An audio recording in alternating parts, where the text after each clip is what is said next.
Recording studio Ekangar Sarai.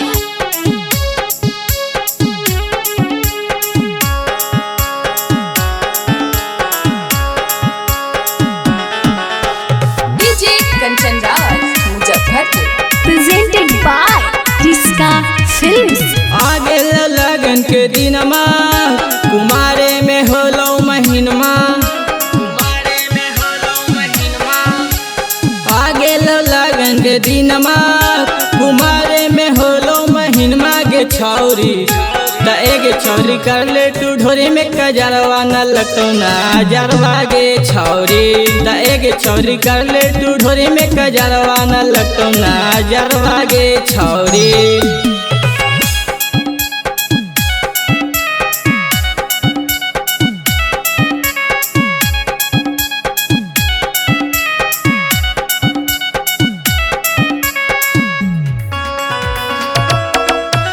DJ Kanchan Raj Muzaffarpur.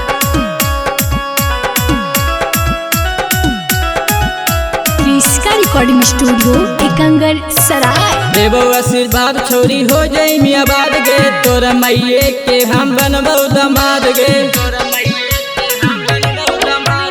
देवो आशीर्वाद छोरी हो जाई मियाँ बाद गे तोरा मैये के हम बनबो दमाद गे। खागे लव जंग तोर मसीनमा भतार हको तोर करम भिनमा गे छौरी त एगे छौरी कर ले तू ढोरी में कजरवा न लगतो ना जरवा गे छौरी त एगे छौरी कर ले तू ढोरी में कजरवा न लगतो ना जरवा गे छौरी।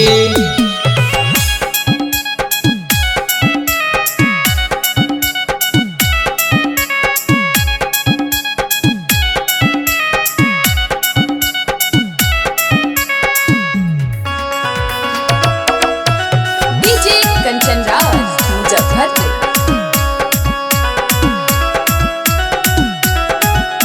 रिस्का रिकॉर्डिंग स्टूडियो एकंगर सराय। लंबा लंबा छौरी तू रखही बाल गे छौरन के बटावे के लगा हो चाल गे।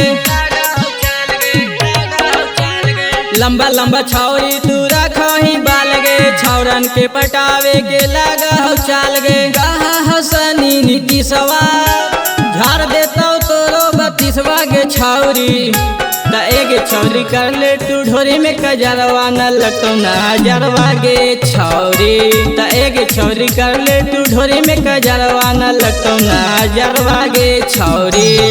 रिस्का रिकॉर्डिंग स्टूडियो एकंगर सराय।